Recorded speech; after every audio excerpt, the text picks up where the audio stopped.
Hello and welcome to Spyhards podcast, where your hosts go deep undercover into the world of spy movies to decipher which films make the knock list. But remember, this information is strictly for your ears only. I'm Agent Scott. And I'm Cam the Provocateur, stopping hearts in a red dress. It suits you. It suits you. Right? The whole room is just... jaws are on the floor. You've never looked better. I know. Truth be told. It's a new year and a new Cam.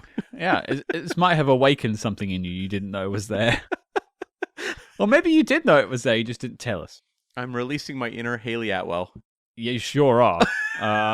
I wish... you kind of ruined Hayley Atwell for me now, to be honest. It was like a screaming specter coming out of me, like released, being exorcised. People that write in and say, hey, can you guys do video? No, this is the reason. You don't want to see this. No, it would just ruin everything for you. No. I always worry about putting pictures of us online on like Instagram and stuff because they're like, oh, I don't want to dispel the illusion that I'm some well-dressed Brit wearing a tuxedo all day long and Cam is like, I don't know, whatever you think Cam is. Maybe we could just have video, but we're both pixelated. Right. And so everything around us is clear, 4K video, but we are just like these pixelated forms. And we have to change the voices too, the way they used to in old... I was about to ask about the voice, yeah. In old news broadcasts. Everyone's like, hello, I'm Agent Scott. Yes, exactly. Yeah, something like that. Or what, are we putting on voices? No. We would use the like really phony the sounding, muffling thing. Okay. Well, I mean, it can't be any worse than our first few episodes on those terrible USB microphones that we used to have. USB? I think they were tape recorders. Yeah, it hadn't even got to USB. We were just US at that point. Yeah. Maybe probably U. It was tin cans on strings, and it was a very long piece of string. Hello? Welcome to Spyhards. And I don't know why I put that accent on. I'm sorry, everyone. But we have... Actually, it ties well into this week's film. Because we're going to ye olde New York. That's where we're heading. Yeah, and tin cans on strings are how they communicated back in the war. I'm not sure that's true. I think they had more. That's fake news, Cam. You can't do that. It's all real. Cam's a conspiracy theorist. Tick. That's right. It was all an inside job. How the Allies communicated from country to country is a real question mark, considering the amount of string required to do such a thing. But yeah, they pulled it off. Especially given like the lack of resources during wartime. Like you think they wouldn't have that much string to go around. I mean, everyone donated string. It was a lot of people going through their houses, donating shoestrings, all that sort of thing. War bonds and string. That's right. It's what we need from you today. Underreported story. The patriotism behind those string drives. String drives. We want you to give us your string. That's right. Well, take us back, Cam, to a time long ago that neither of us were there to visit, thankfully. What are we talking about this week? We are talking about 2011's Captain America, the First Avenger. And you may ask yourself, why are we talking about this film? That was the question I had, actually. And so the listener would be reading my mind. And it was me who pushed for this. Because, and I'll justify up front before we even get into the review. We were planning for a very long time to talk about Captain America, the Winter Soldier, which is 100% a spy film. There can be no arguments about this. And it would seem the new Captain America movie, Brave New World, also has spy elements as well. Yeah, which prophetically, or perhaps it was planned, we're dropping this episode the same week that film comes out. Mm-hmm. Yeah. Hoping for some SEO optimization. I hate myself. Please listen. And so I thought, well, if we're going to do the second one and the fourth one, why don't we just wet our feet and learn a little bit about Captain America and sort of the world that he inhabits? Because not everyone listening has seen this film. I would think most of them have. Most? No, I'm sure, but not all. And there are elements in this film, especially from going back and rewatching it today, that I think there are spy things we can pull from this. Definitely. There are German spies that pop up in the film. Hydra seems to have espionage elements to their organization, among many things, kind of like Spectre. Yep. And then also Hayley Atwell's character, who we mentioned earlier, Peggy Carter, is with MI6. Yeah. So is it perhaps on the periphery? Yeah, I mean, we tackled No, it's not. It's on the periphery of the periphery. we tackled The Rocketeer a little ways back, which was directed by Joe Johnston, who also directed this film. We'll get to that. And yeah, and so that movie also had spy elements as well. Timothy Dalton played a German spy in that, a Nazi spy. And this movie also has a lot of allusions to Raiders of the Lost Ark in the Indiana Yes. Jones series, Yeah. which also have loose spy connections as well. And listen, guys, don't you just want to have fun sometimes? And tackle like some big movies that everyone knows. Yeah, we get like the odd note, like, "Oh, I've never seen Berlin Correspondent." Yeah, nor had we. But Sure. Sometimes it's just fun to talk about the influences on bigger films. Yeah. No, I agree. And this one falls at a crucial moment in the evolution of Marvel Studios. This was their fourth film. I think it was their fourth? Fifth, I think, because it was their last one with Paramount. Yeah, that's right. It was their fifth film. And is the last film before the Avengers comes out, and that really just knocks the doors open, and Marvel takes over the film world for quite a while. And some may argue they're still there. Time will tell. Yeah, we're kind of at a curious point now. For all we know, the new Captain America movie is going to like completely bomb at the box office. We don't know anything, folks. It will be a brave new world. Yeah, it's been a little bit up and down lately because the Marvels did not perform well, Eternals didn't do well, but then things like Deadpool and Wolverine was a huge hit. Guardians 3 was a big hit. So we don't know what the future holds for Marvel at this point. But we're not here to prognosticate. We're here to analyze. That's right. And to analyze, we need to read a synopsis, because if you don't know what we're talking about, you need to know. But we'll analyze that synopsis. We certainly will. And here it goes. Captain America the First Avenger. When patriots become heroes. Really leaning on that sort of USA. Which I always thought was going to be a tough sell when it came to this movie before it came out. Well, there's a lot of things about this that I think are a tough sell that they somehow navigate the waters of. Yeah, I agree. During World War II, Steve Rogers is a sickly man, much like Cam and I, from Brooklyn. Yeah, I mean, Steve Rogers at the beginning of this film is a physical manifestation of what Cam and I look like. That's why we don't do video. We also look like we are CG creations. Yeah, our faces just sort of shift around from time to time, depending on the angle. A sickly man from Brooklyn who's transformed into Super-Soldier Captain America to aid in the war effort. Rogers must stop the Red Skull, Adolf Hitler's ruthless head of weaponry, and the leader of an organization that intends to use a mysterious device of untold power for world domination. Yeah, I mean... That's the plot. It's describing the plot of so many of these pulp superhero movies that also came out in the 90s, like The Phantom. And things like that. Yeah. I don't think I've ever seen The Phantom, actually. Worth a watch? My memory of it is that it's fun. Now, I saw it in 1997, probably. And life was more fun back then for Cam. It was a great time. But Catherine Zeta-Jones plays, I believe, kind of the Barbara Carrera-like role in the film. Oh, now you're talking my language there, Barbara Carrera. Okay, keep going. Yeah, and wait, Barbara Carrera in Condor Man or Barbara Carrera in Never Say Never Again? Never Say Never Again. Okay. And it was before Catherine Zeta-Jones broke through, because she did that the next year in Entrapment? No, in Zorro. And so like it would be curious to go back to, because when I saw it the first time, it didn't really I didn't realize this was a star. Is Billy Zane the Phantom? He is, yeah, and Treat Williams is the villain. I think we have a history with Treat Williams. I don't think we do, but perhaps you do, Scott. Well, that's a treat for another day. Moving on swiftly. Initial experiences. I'm fairly certain you saw this in theaters, Cam. You're damn right I did. I was actually... Dressed as the Red Skull. Oh, sorry, no, go on. No, not dressed as the Red Skull. Dressed as Armin Zola, actually. But yeah, so I was actually really excited about this movie. And I think of the Marvel movies post Iron Man that I was focused on, this was the most. And I don't really know why. I was not a reader of Captain America comics. But I did have fond memories.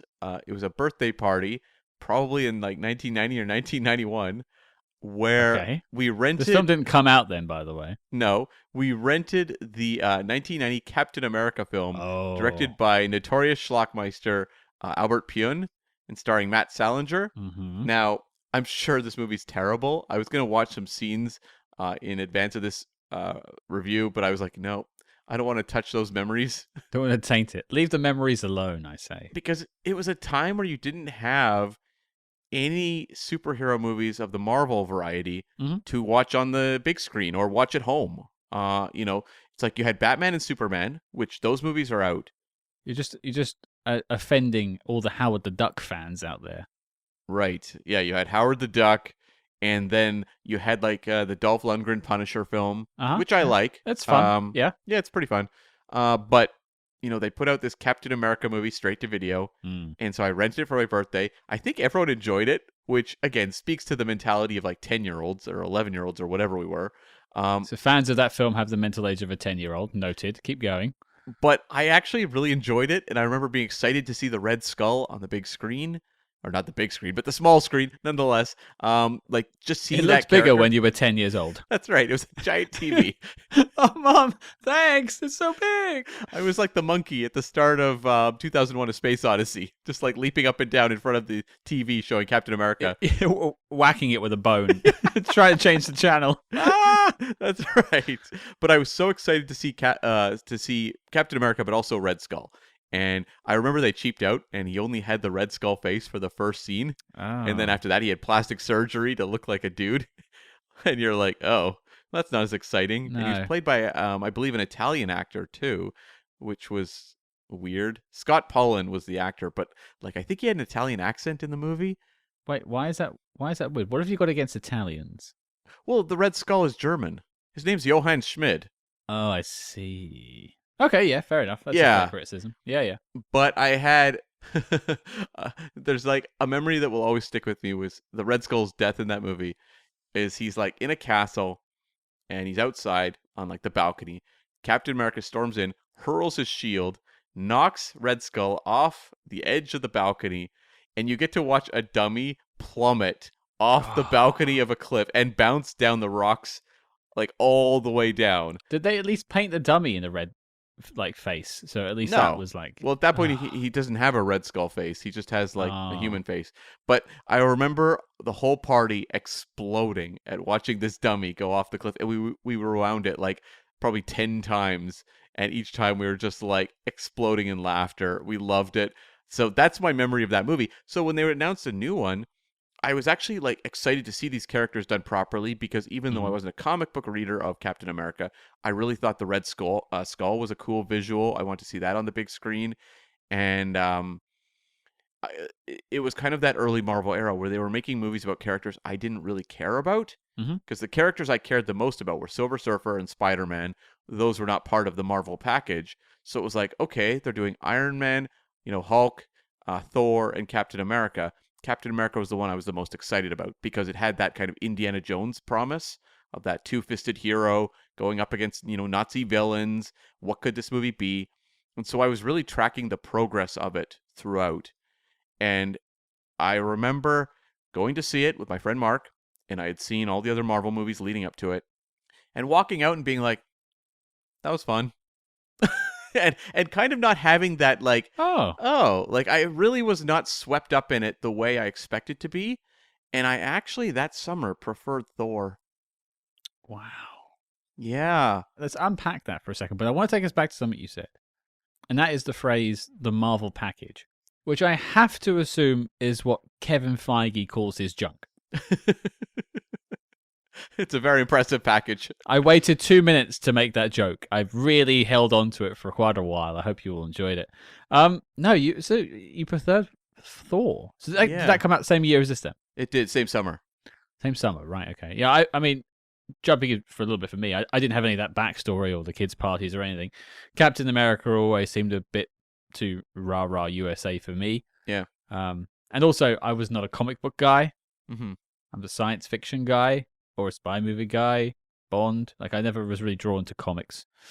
When they announced Thor and Captain America, I was like, oh, okay. I mean, I don't know anything about these people, really. I've seen images. I know what Thor looks like. I can kind of visualize it, but I have no built-in feeling about anyone. But I said to myself, the toughest job of the three is trying to sell Thor. Yeah. Captain America, I could see how you could do it. It's a tough line, but I could see how you could do it. But Thor, I'm like, Iron Man was grounded. It's a guy who built a suit of armor. It makes sense. Thor is like, oh, mystic trees and Mjolnir and, I don't know, gods that will live forever. I felt the opposite. I felt like they would just kind of coast on that kind of Lord of the Rings, Harry Potter, Game of Thrones kind of energy and just call it a day. Whereas like Captain America, I thought, how the hell are they going to sell this movie outside of the U.S.? Well, maybe I was just sort of taking it from like a filmmaking perspective, how you could pull off such a feat. And lo and behold, I think they pulled them both off. Yeah, I agree. Yeah, and we'll get into Captain America, but like that samurai, for me, Captain America is the film that sticks with me. Interesting. Thor, like I remember bits of Thor, but if you put a gun to my head, I don't think I could recall any major scenes, except where like the Destroyer or whatever it's called turns up in that little village and starts blowing it up.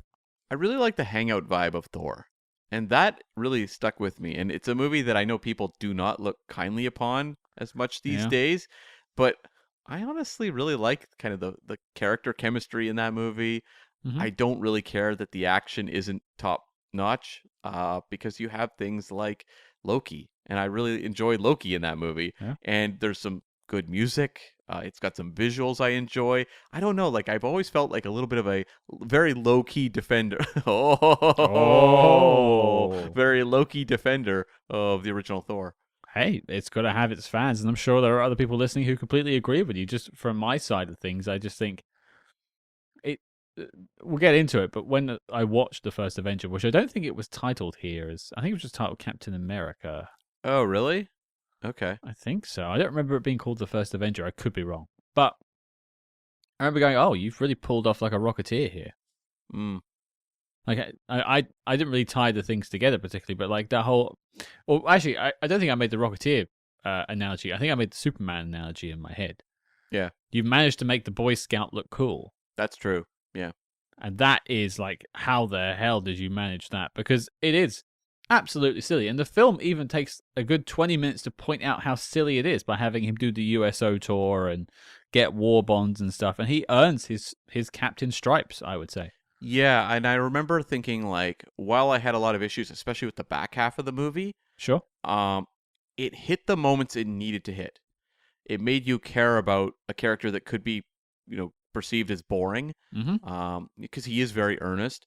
But when you had, like, Skinny Steve, all the material there building up the character, you had him throwing himself on the grenade. Yeah.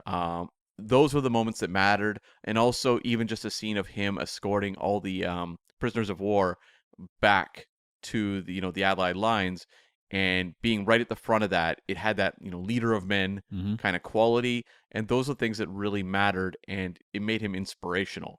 And so it's like, even though I found a lot of the movie around him kind of creaky in places, it did its job because we cared about Captain America when the Avengers rolled around the next summer. Yeah, it's that famous Mark Commode saying is, you make me care about the characters, I'll care about the film. Well, I probably bastardized it. I was close. But the sentiment is the same. The second he throws himself on that grenade, or going back to further when he's defending the War Bonds trailer at the theater before the main show, and the guy's heckling it, saying, "Get on with the cartoon, dudes," or whatever. And he's like, "Hey, do you want to step outside, Sonny Jim?" It's like, yeah, he's sticking up for the little man, even if he is a little man. He knows he's going to lose that fight, and he goes into it anyway. And he utters that "I can do this all day" line that will haunt his career forever, probably into Secret Wars and beyond.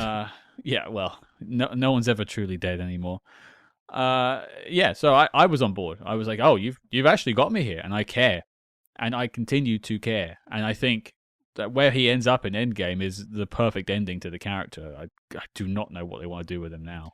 Yeah, well, I think it will depend entirely on the success of Brave New World opening in theaters, I think this weekend. Yeah. If that movie's a huge hit, they'll be confident in the future of Captain America with Anthony Mackie. If it underperforms, then they go, hold on, folks, we may need Chris Evans.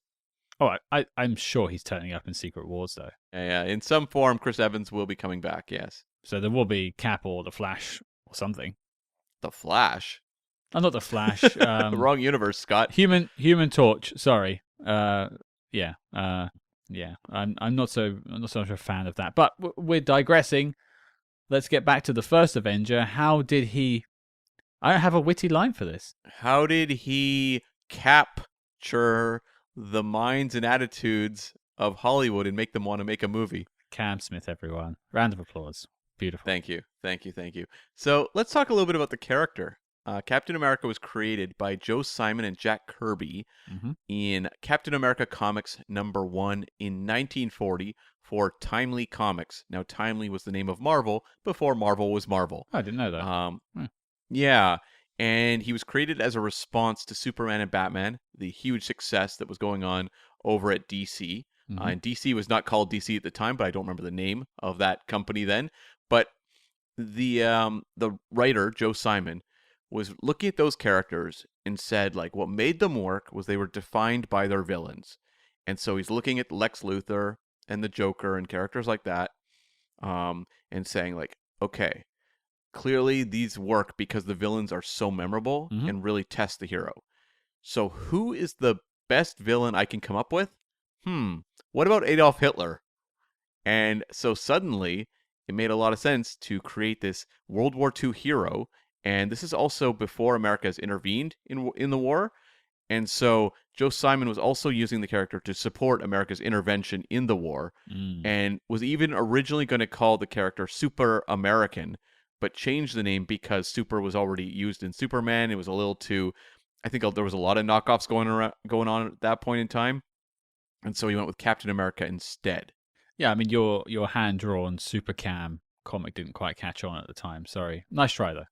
Did not. So that's why it's Captain America. You're welcome. Well done. That's very good. So obviously the character has his roots in propaganda because Joe Simon is, very much supporting America joining the war. Yep. And so Captain America is there to kind of fuel that attitude.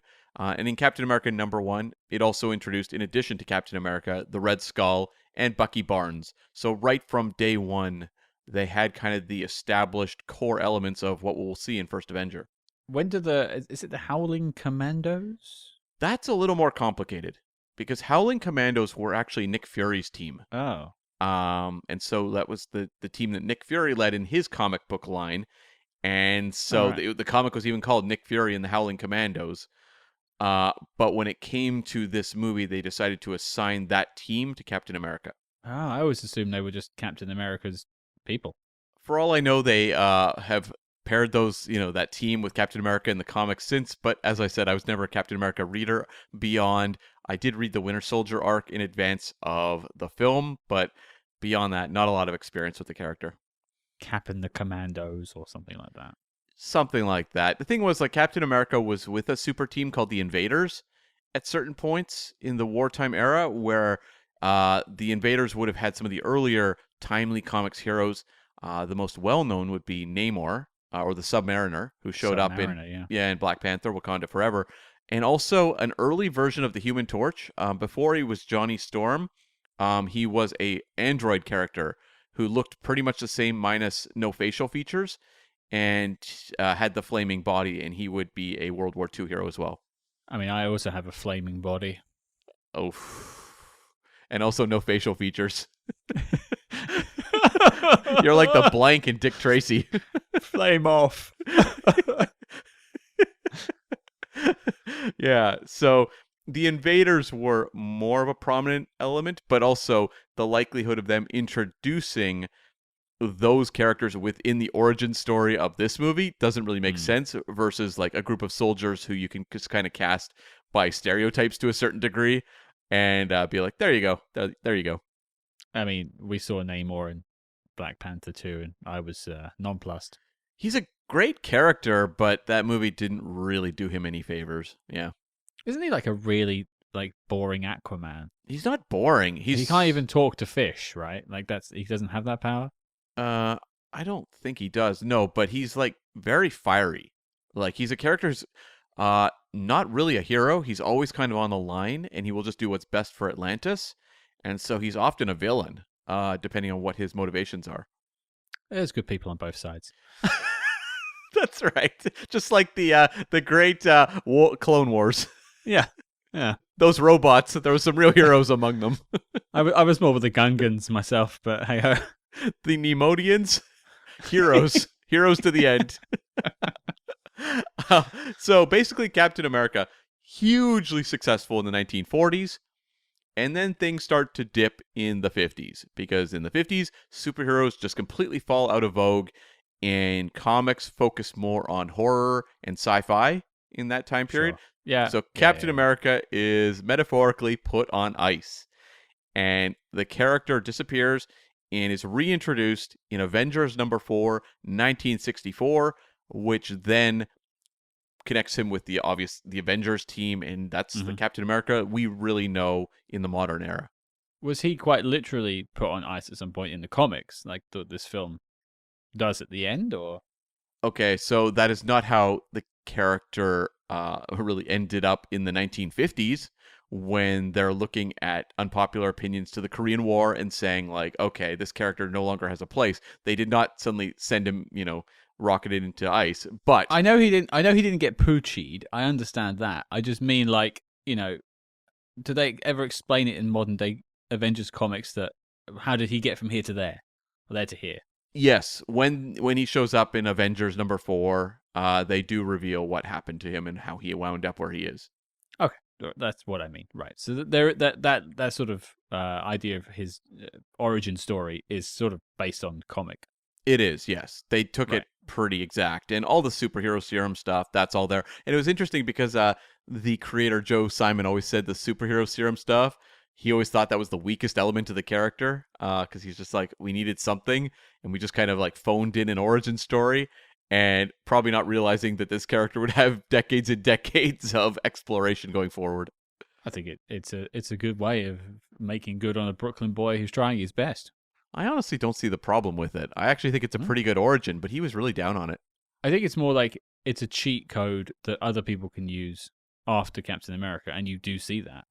Maybe it doesn't have the weight of like Superman's like mythic origins or Batman's tragic story. But then it's based on like invention and science and progression. Like we've invented this serum. It wasn't like it was gifted to us by the Asgardians or something like that. It was, I mean, in this film, it was the Stanley Tucci who came up with it, but the character that he's playing. But like, I don't know what the comic book origin of that is, but a human being created this. I believe Dr. Erskine was the one that created it in the comics. So, I mean, I don't know. It has that American ingenuity as well, which would have been very important to a 1940s wartime audience. Well, he's German, but still. Sure, but he's working for the U.S., and it's a U.S. operation to create Captain America. So I would think that, like, they would really want to champion that and recognize kind of why that works thematically. But I don't know. I think it loses some of its interest when you duplicate. That's all. Like, how many Hulks do you need? And also, I wonder when you like start to compare it to the future of Marvel, and you're looking at the origin stories of like Fantastic Four and Spider-Man and stuff like that, you go, "Oh, this isn't as exciting." Yeah, but I guess like to some people, and this is maybe more of a meta discussion on the Captain America character for a second. Captain America is lame. He is the like good guy. There is never any question about his morality. Of course, there are like he does the whole like Captain Hydra or whatever it is at one point and stuff. I'm sure, but he is like a bastion of all things good, great. Take your pills, eat your vitamins, say your prayers, that sort of thing. The good old American boy, and to some people, especially like cynical people in the modern age, are like turn their noses up at it, but. It's a simplistic origin for him, but I think it lends to the whole idea that he comes from nothing, and it isn't this whole big convoluted, I was in a lab one day and a spider came down and bit me, and then I woke up next day and picked up a tray full of someone's lunch. I like it too. I quite like it. It doesn't need to have layers. Make it simple, man. Simple man. Now that's my superhero. When you're developing it for a film too, though, it's less cinematic than some of the other ones. But they make it cinematic in this. They did. It works. It works. Like, it works fantastically well, but I wonder if you're just, like, thinking about it. Going like, okay, well. I mean, I'm Hayley Atwell in that moment when I see him come out and then like go to touch his chest, and you're like, oh, I can't do that. He's a human. Oopsie. That's what you did when you first met me. Yeah, you wish you looked like Captain America. You look like Captain America before the serum, like I said before. I went to touch you and you fell over. Yeah, that's right. Wound up in the hospital. Yeah. So the success of the character on the comic book page led to him being used in serials starring Dick Purcell in the 1940s. I thought you actually meant cereal, like as in like a box of cereal. Captain O's. Well, maybe. Americos. There it is. And then later down the road, there was two 1979 TV movies starring Reb Brown that were really capitalizing on the success of Evel Knievel. All right, yeah. So he wears like a motorcycle helmet and does a lot of motorcycle stunts. Okay. They're not very good, Oh. but the latter film, Death Too Soon, co-stars Christopher Lee and Lana Wood. Wow. Has it got some Bond flavors in there, or is it like a purposeful thing? Or It doesn't really have Bond elements. No, I mean, Christopher Lee plays like, I think, an evil spy in it, but yeah. Patreon. It's possible, actually. That I didn't really think about that, but yeah, Death Too Soon, coming to you soon. Sign up now, folks. Patreon.com/Spyhards. I can hear that cash register cha-chinging right now. Yeah, they're not good, especially the first one. I remember being really bored in the first one. In Captain America, it's so 1970s. He like drives around in a van, and he's like pulls his motorcycle out of the back. Get in, kids. Yeah, and he's like, "Hey, man, hop on the bike, do some jumps." Gnarly, dude. I'm Captain America, man. Yeah, and then there was also that 1990 film I mentioned, but let's get to how this movie happened. So, in 1997, Marvel Studios, which was then run by Stanley, Avi Arad, and Matt Edelman, were looking to launch the comic book universe onto the big screen. Marvel had a lot of bankruptcy issues over the years, and a lot of very bad luck or just poor choices in terms of their properties, where, you've got that Fantastic Four Roger Corman film that was made for like $1 million. Yeah. The rights to a lot of the characters were tossed around very willy-nilly. Spider-Man was an issue for a long time. But they made a big announcement in, I believe it was Variety, basically saying, the Marvel Universe is coming to the big screen, and it's going to be big. And they announced like 15 movies. It was crazy. I didn't even remember this. When was this? I don't even know if I knew about it. This would have been 1997. I found the actual original article. What did they announce? Oh, let me start. Okay, so I'm just going to go through them because some of them are incredible, and some of them did wind up happening. Okay, all right. You have Namor. Was the first movie they mentioned in the story, and it was going to be directed by Philip Kaufman, who did The Right Stuff. Mm-hmm. So that's a big director. Silver Surfer, directed by Jeffrey Wright, who had done the movie Romper Stomper, which actually launched Russell Crowe. Fantastic Four, directed by Peter Siegel, who would later go on to do the My Spy films. And Red, right? Not Red. That was the same writers did Red and My Spy. Ah, that's the connection. Right. I'm with you. But Peter Siegel also did like Tommy Boy and Naked Gun 33 and a third. Okay. You have X-Men, directed by Bryan Singer. That one happened.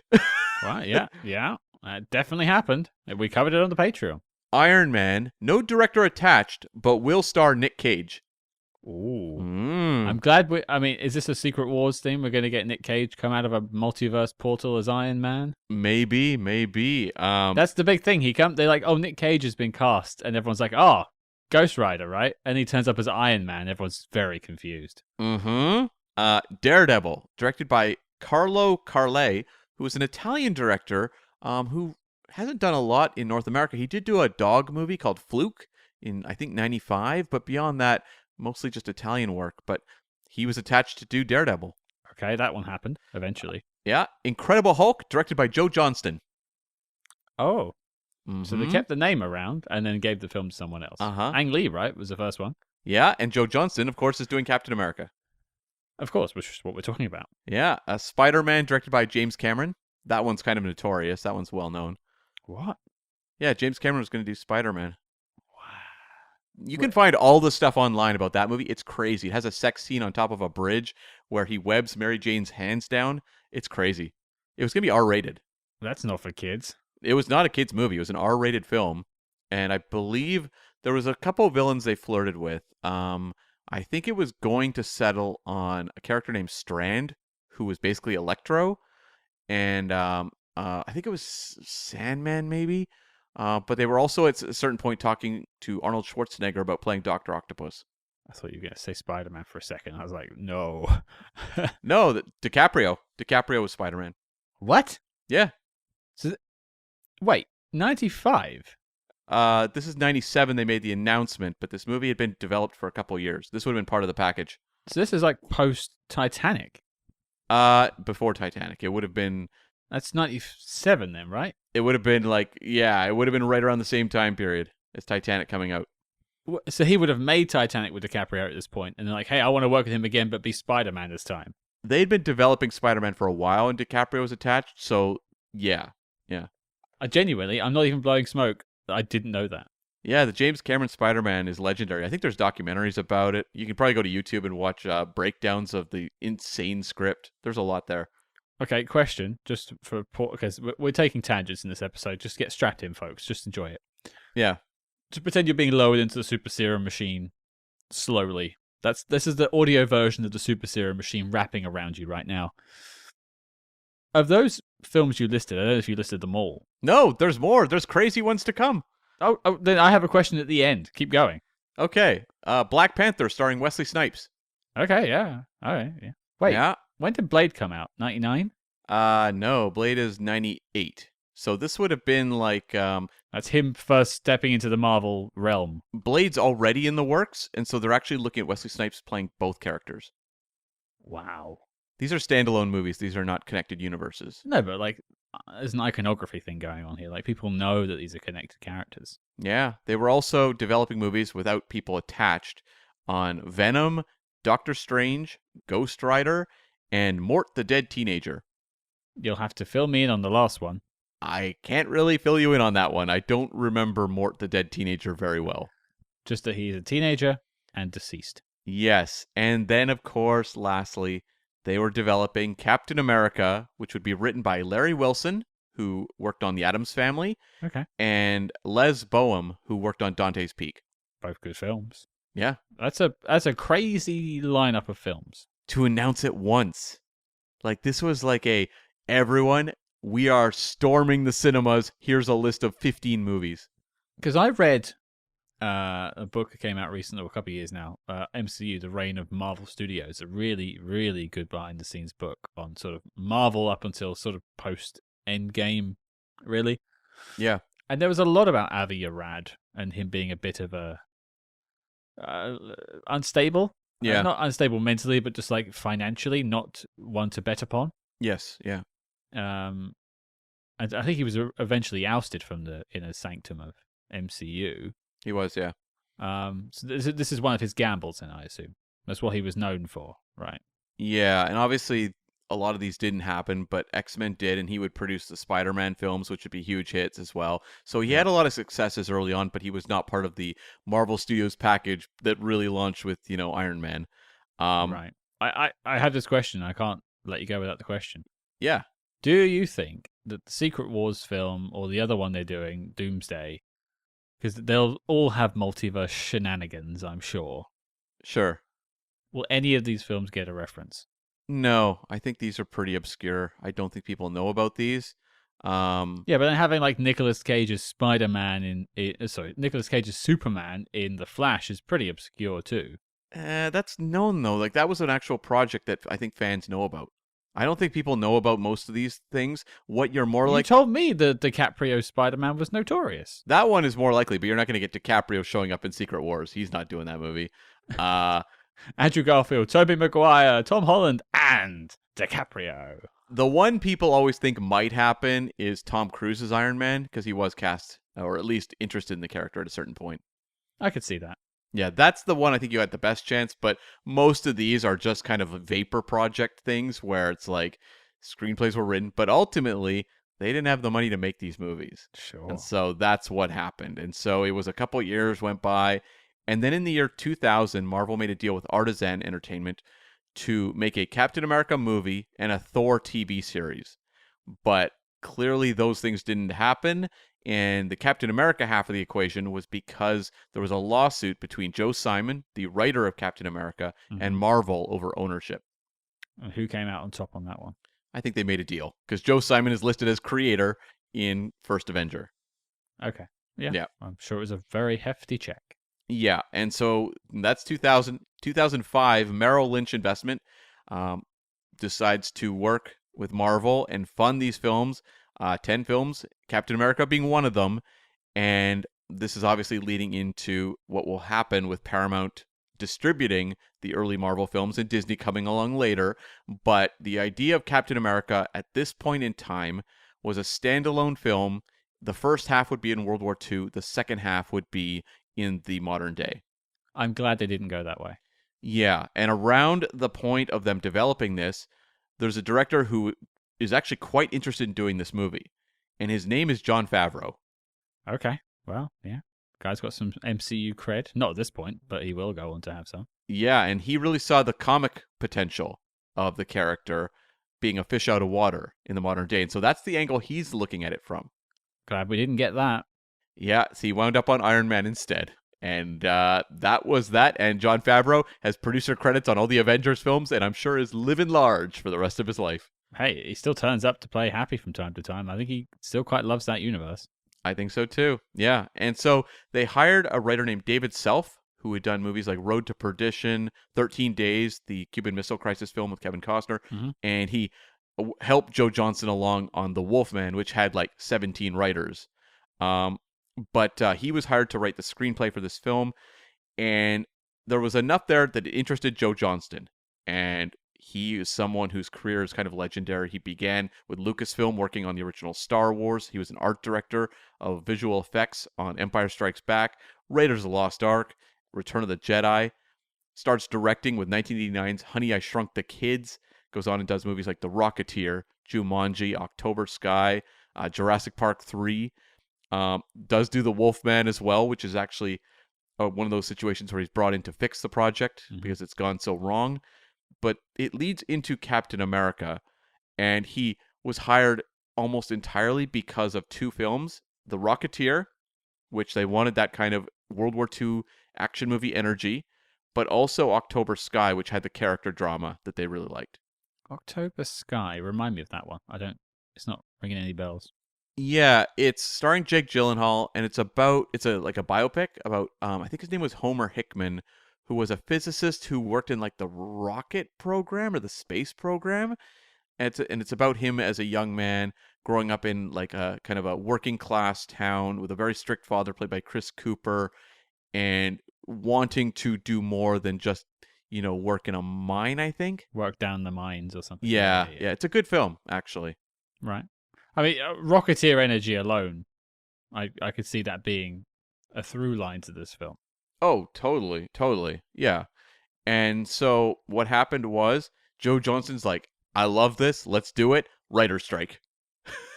The 2008 one. Yes. The 2007 to 2008 writer's strike kicks in. And Joe Johnston is not officially signed yet. He's developing it, but he hasn't agreed to direct 100%. And so the writer's strike happens, and over this point, another director is like, you know what? I kind of want to do this Captain America movie. And that is Louis Leterrier, who does The Incredible Hulk. Oh, he did the second one, right?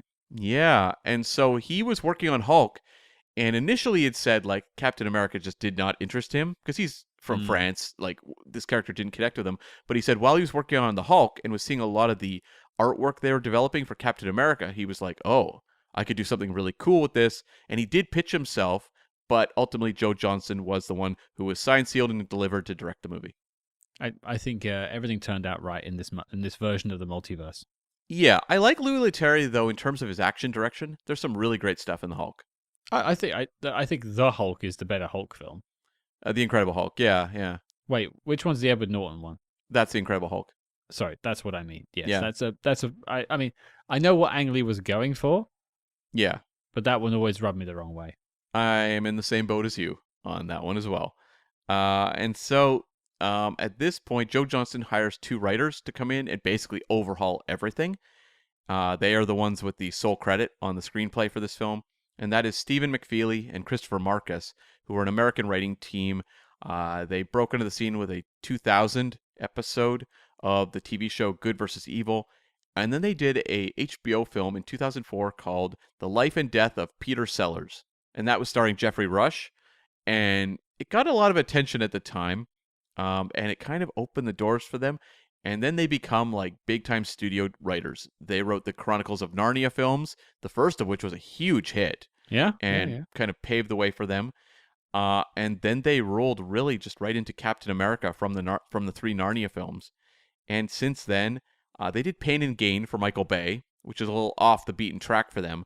But like they have since worked in the Marvel Universe almost exclusively. So they worked on Thor: The Dark World, the second and third Captain America films, the Agent Carter TV show, Avengers: Infinity War, and Endgame, and they also wrote The Gray Man, Oh, yes. which was directed by the Russo brothers, who were from the MCU and obviously brought them over. I find it hard to find joy in that film anymore. Yeah. One of those spy films that just vanished down the streaming black hole. And these writers are actually attached and probably currently working on Avengers: Doomsday and Avengers: Secret Wars. Which are also directed by the Russo brothers, right? Yeah, they are coming back, yeah. Yeah. Yeah. It's a family affair. It is. And Kevin Feige said one of the crucial elements that made this movie marketable was the election of Barack Obama as president, because he was selling the idea of hope. Uh-huh. And they were like, we can sell the idea of hope in a World War II action film built around Captain America. He really saw that as crucial. And there was actually initially the plan to call the movie First Avenger, Captain America, Right. and really put the First Avenger up front. And they ended up switching it because they felt like the atmosphere would allow it then. So, yeah. I think moving it, I mean, I keep saying this was a good idea. This was a good idea. Yes, moving that round was a good idea, but I think the whole Barack Obama presidency thing was just fortuitous timing. I agree. Yeah. I mean, there was definitely a change in the wind around about that point. People were looking for a little bit more hope. That was his platform for being elected. So, yeah, I can understand them buying into a more earnest superhero. Yeah, definitely. And so it came to casting Captain America. It was a role that there was basically every actor who was blonde or close to blonde was up for this role.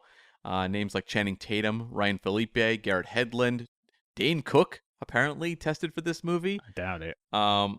Zachary Levi, Jensen Ackles from Supernatural, Sebastian Stan went up for this role and ended up getting Bucky instead. Chris Pratt tried out for it. Wyatt Russell, who would go on to play U.S. Agent. But the name that's really interesting was John Krasinski, who tested for this movie, and that name got floated online a lot. And there was a lot of theories that Marvel was close to casting him, but we floated the name out there to get response, to see what people felt about it. And what was the sort of reaction to John Krasinski at the time? Because Not good. Not good. And people were like, Yeah. you can't get the guy from The Office to play Captain America. And since then, we see John Krasinski differently because of Jack Ryan and other projects like that. and he's gone on to play Mr. Fantastic, yeah. Oliver Reed, is it?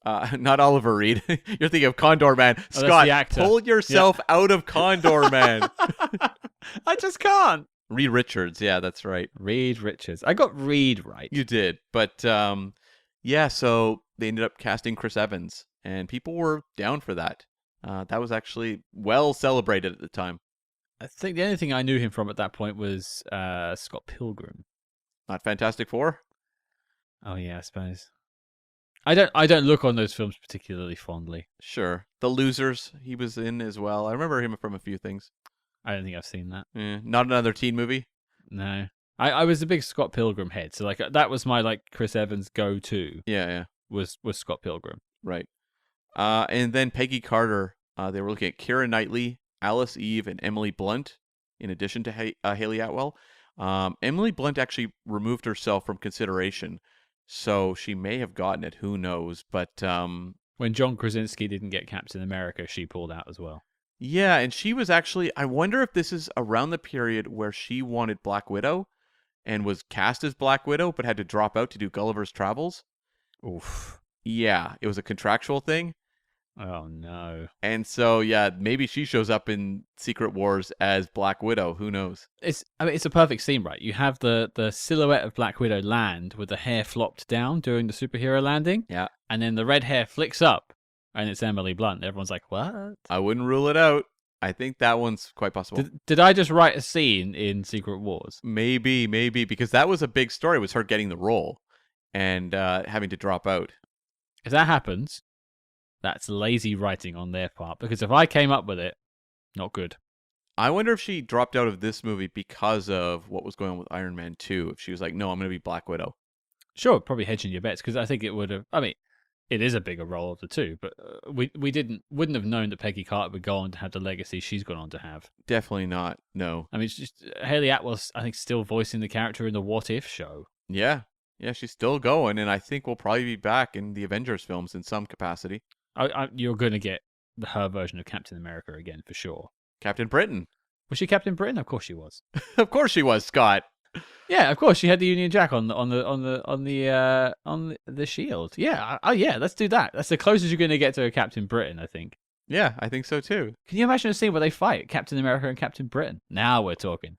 We are talking indeed. And then Captain Canuck turns up and they both just beat the crap out of Captain Canuck. Oh, I like your name, Canuck. It would be Captain Canuck. What did I say? Canuck. Yeah, you're like Canuck. Okay, Captain Canuck. Are you happy? I am happy now. Okay. So there was some minor rewrites done on the film by Joss Whedon, just to bridge this film to the Avengers. Everyone's favorite. Yeah. That's right. Just to bridge this film to the Avengers, obviously, which he would direct the following year. Okay, so this movie had a budget of $140 million. Domestically, it did $176.6. International, $193, for a worldwide total of $370.6. This was not a home run. That's not as good as I thought. I genuinely thought this was an absolute slam dunk. So let me go through the earlier Marvel movies. Iron Man does 585.5. Domestic. No, worldwide. Okay. I was like, wow, what a haul. Incredible Hulk, 264.8. I can understand that. Yeah, that one's an underperformer. Iron Man 2, 623.9. Mm-hmm. Thor, 449.3. Unproven character, sure. Yeah, but like Thor did like 70 million more than Captain America. What were do you know the release dates? This obviously came out later. Thor was May, Captain America was July. Yeah, both prime time to release films. Yeah. No excuse there. Nope. It just was something about the marketing connected more so for Thor, I would say. Some people are put off by period pieces. That's probably the reason why Bond's never gone that way, I don't think. Also, you're marketing Captain America internationally. That's why. But all around the world, they dig Asgardians. That's right. Asgardians know no boundaries. Mm-hmm. That's what I've been told. Captain America was number 18 for the year between The Adventures of Tintin and X-Men First Class. Thor was number 15. And the top three for the year, Harry Potter and the Deathly Hallows Part 2 was number 1. Transformers Dark of the Moon was number 2. And number 3 was Pirates of the Caribbean on Stranger Tides. I think I've seen almost every film you've mentioned that year. 2011 was one of those years where it's like any blockbuster rose to the top. And it's just a gimme. It was a bad year for like the Oscars, but in terms of like the blockbusters, there's a lot of very memorable ones. Yeah, I feel like I must have paid for a lot of cinema tickets that year. Yeah. My only final note on this one is, I mean, obviously Captain America goes on to do a lot of films after this one, so that stuff's said and done, we know. But Hugo Weaving was not really that big a fan of doing this film. While doing press for The Hobbit the following year after the release of this movie, he was asked if he would be doing it again, come back as Red Skull, because Red Skull is a pretty iconic Captain America villain, and the ending of this movie is kind of ambiguous as to what happens to him. Yeah. But he said, "It's not something I would want to do again. I'm glad I did it. I did sign up for a number of pictures, and I suppose contractually I would be obligated to if they forced me to, but they wouldn't want to force someone to do it if they didn't want to. I think I've done my dash with that sort of film. It was good to do it and try it out, to be honest. It's not my sort of film I seek out, and I really am excited by." I think that is the most graceful way of bowing out of a contractual obligation I've ever heard. Yeah, like it really was I did it, I'm good. Like I think a number of years later was asked again about it. I think maybe even in the wake of Infinity War, where Ross Marquand took over that role for a brief bit as the Stonekeeper. And he said, like, it was a good role to do. It was fun to do, but like, I'm just not passionate about these types of films. I totally get it, and it's not like you can't say. It's not like you can say he's never done a film for younger generations. He's in Lord of the Rings, for God's sake. Like, and he's done The Matrix. Like, he's done a film for every generation. He doesn't need to prove anything. Good for him. I think he just likes maybe like the weight of something like Lord of the Rings versus something like this, which is much more, like matinee blockbuster kind of stuff. But I think, like, and this is again probably a diversion into a meta discussion, but a lot of these Marvel films, the ill-fated C word, content, tends to come up. I would never describe the Lord of the Rings films, I might describe the Hobbit films, as content. Right, and maybe the new Lord of the Rings film that's coming, who knows? That's content with a capital C. Yeah, and I just think, like, this is a time period, too, where Marvel was not writing juicy material for their villains. Loki got a fair amount to do, but Loki was an anomaly. Most of these roles were pretty superficial. And this leans on his performance, I think, more than the material. The thing was, like, I mean, not to say too much, but I mean, Red Skull was, I thought, a really iconic, cool villain in the comics, and I was not happy walking out of this movie particularly. Okay. Well, I think we're here. Yeah. Let's avenge. Let's avenge. Let's first avenge. Let's first avenge. There'll be more Avengers. We'll avenge for the first time. The first of many. Unless you all hate it. And it'll be our last avenge. I guess we'll avenge with Captain America 2 and Black Widow. Beyond that, I don't know. That's true. I mean, to be fair, we've first avenged before with Remo Williams. That was revenge on us. And the listeners. Let's talk about it. I want you to open up the discussion a little bit, because I've sort of already hinted that I kind of like this film. You came out with a bit more of a sour taste in your mouth when you saw it in theaters, preferring Thor. Not saying you hated this, but like, you preferred Thor over this. Going back to it in 2025, has that changed? I don't know that it has really. I still feel like going back to this movie, and I know this movie has in the years since, has a real groundswell of love for it. You go onto Letterboxd, and it's kind of interesting where it's like a sea of like 4 and 5 star reviews mixed with 3-star reviews. And it's like there's definitely like a camp that really holds this one highly in the Marvel cinematic canon. And I watch it and I'm like, I really, really like the first half of it. I think all of the setup with Skinny Steve, I will add the CG has not held up well at all. One of the things I've noted is, that has weirdly, it seems worse now. Yeah, it's pretty bad. I think 4K doesn't help it. No, but like the heart of the character is there, and I'm really into the journey that he goes through. And there's some wonderful stuff. Like, I love when they go to the World's Fair and it has that retro futuristic vibe. Like, that is not how the World's Fair would have looked at that time period, but it's so comic booky and beautiful to look at that I'm like swept up. I love the World War II like patriotism of that character and like the purity of it and that expression of just wanting to help your fellow man in a very difficult time. All that stuff really clicks. I like Joe Johnston's approach to that kind of gee whiz spirit, which we see a lot in The Rocketeer. That part, this is not a part I think that's going to get shouted out on a lot of podcasts. The part where Captain America is pursuing the German spy and he takes that kid hostage. And, Captain America gets the kid, the kid gets thrown into the water, and then the kid says to Captain America, "I can swim, go get him, Cap." Perfect. Yep. You can't ask for a better note for a Captain America movie than that. I think that sums up perfectly what the movie should be. But I find the back half of this one, maybe starting with the action montage of Captain America and the Howling Commandos just going on missions, it kind of loses it for me. I don't think the action's particularly spectacular. A lot of the character stuff takes a back seat to just plot mechanics. And I just think when you watch something like Raiders of the Lost Ark and you are getting to the action-heavy back half, those action set pieces are unbelievable. Like, they are carrying you by the seat of your pants. The Rocketeer somewhat as well. When you get to that Zeppelin finale, it's incredible stuff. I find the action in this movie is just not that interesting, and a lot of it looks really bad. There's a lot of terrible green screen in this movie, almost unforgivable green screen.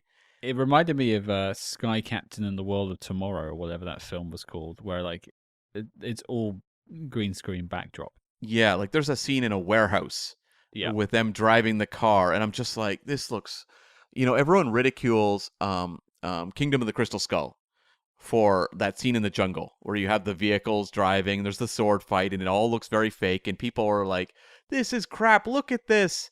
And I'm like, well, it's doing the same thing as Captain America. You can't make the excuse for Captain America. It works because it's a, 1940s serial-based adventure, when Indiana Jones is doing the same thing and looks the same way. It's like, and it is based on the same sort of adventure story. yeah, exactly. Yeah. And so like, I just find it loses a lot of the charm in the back half. And so I've always kind of struggled with this one, in that I'll watch it over and over. I mean, I've seen it probably like, I don't know, 6 times or something like that. And I'll watch the first half and be like, oh man, like I'm wrong. Clearly this movie works. And then I get to the second hour and I'm like, oh, you're losing me. You're losing me. And a lot of that will be, the villain stuff that's just not interesting and what have you. I think I'm at the other end to you. Okay.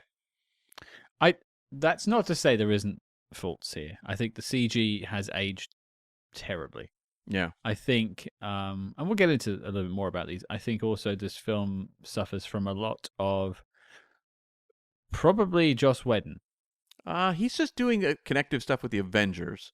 That's my problem. Is there's things in here that have to be put in, like the Tesseract. It could be anything, but it has to be the Tesseract. They have to explain the Tesseract and like give you like looks at mystical worlds leading into Thor and stuff like that. Like there has to be an interconnectivity stuff. There has to be nods and references that are built into this, whereas it could just be a story about a man trying to do the right thing. Those are my quibbles. But overall, this does everything I wanted the Rocketeer to do, and a bit more, honestly. It is earnest to the point of, I think in generations to come, people might find this to be hokey. But for me, this works. This film moves me emotionally. Red Alert, Camden, I grew up on Star Trek Next Generation, and Patrick Stewart's Jean-Luc Picard has always been my moral compass. If I'm ever in a quandary, I would think about what his character would do. And I imagine, for a lot of people, that's Captain America. Yeah. And this film does that. It gives me that feeling. When he jumps on that grenade, when he, says to Stanley Tucci in the conscription office, not conscription, but you know what I mean. Yeah, yeah. I don't want to kill Nazis. I just don't like bullies. And it's like, yeah, that targets me in my moral core. That is what I strive for in my day to day. Can I do good today? Can I help someone? And somehow, the writing team, Joe Johnston, Chris Evans, have given me a character that I can set my moral compass by, and there aren't many in pop culture. And so I think it's ultimately a success because I'm moved by it. And if a film can move me, I can forgive things like, Tesseract, think about, the life tree and stuff like that. Like I don't care as much about those problems because ultimately, like, I care about the character. They've made me care about this guy who walks around in pajamas with a shield. Like, it's lunacy, but it works. And just also to tip my hat, and I did earlier, but I'll do it again, to the fact that they make this work. This is a guy wearing pajamas. He doesn't really shoot a gun all that often. He uses a shield. He doesn't really kill people. He disarms them or knocks them out, but he's not really out there to hurt people. He's just trying to get his mission done. And I just think, like, in a day and age where, like, cynicism was the cool thing. Yeah. Look at Iron Man. Look at the other characters in Thor. Thor was very earnest, but all of the scientists around him and stuff were just cracking wise jokes the whole film. This film is bang on earnest. I think Chris Evans is spectacular in the role, and I think also some of the cast in this film do a lot of heavy lifting that don't get enough credit for. I think Tommy Lee Jones. He's incredible. He's fantastic in this film. Yeah, like this could easily be just a paycheck role for Tommy Lee Jones. Uh-huh. He may have looked at it that way. I don't know. Sure. I don't know what's in the man's head, but like he has some of the best dialogue in the Marvel universe. Like every line he has, he delivers perfectly. That's funny. It's sharp, and I think like him and Stanley Tucci carry a lot of this movie alongside Chris Evans. Like I think Stanley Tucci, every scene he has with Chris Evans is so heartfelt and touching. Yep. That like I can't help but notice when those two characters kind of take a back seat in the second half, that's where you lose me. And it is having those moments because I think Stanley Tucci, that death scene he has, where he just silently touches, points to Captain America's heart. Yeah. You're like, perfect. You don't need a speech. You don't need him to say like, avenge me. Go get him, Cap, or whatever. That it's just Yeah. it's pointing out the thing they discussed before. Yeah. Because it's amplifying the goodness. Yeah. And that's what Captain America is. And I just wrote down, like, when it comes to this film, I could watch this all day. Oh, that's so cheesy. That's Captain America appropriate. And I'm leaning into it. Mhm. I think it is perfect. We're on slightly estranged wavelengths, but there are things to like about this film. I'm sure we can both agree on. Let's talk about Chris Evans first. Yeah. To come out of, I mean, obviously, like you said, he did Human Torch, Scott Pilgrim, The Losers, but this is his defining role in cinema. I don't think there's any argument against that. No, not so far. No, there's plenty of time, I'm sure. But like, I read that he turned this down several times. Yeah. And I could see why. I think it's a role you'd be nervous about, yeah. And I think he was right to take it in the end, because what we've got here is a character that they're still asking to come back into films. But suffice to say, I think he takes what is a gargantuan task and makes it look easy. Mm-hmm. I think he is emotionally vulnerable at times, whilst able to look heroic at other times, and doesn't have to rely on making jokes. And that's something I've gotten so bored with, cynicism. Mm-hmm. Like, I know we crack wise ones on this show, but I think ultimately we come here because we love spy movies and film. And I think that tends to show in our reviews that we're not just making jokes about stuff half the time. But in films specifically, like this era, everything was just cynical. And there was witticisms everywhere, and like everyone was cracking wise ones. You don't really see that in this film, except for Tommy Lee Jones.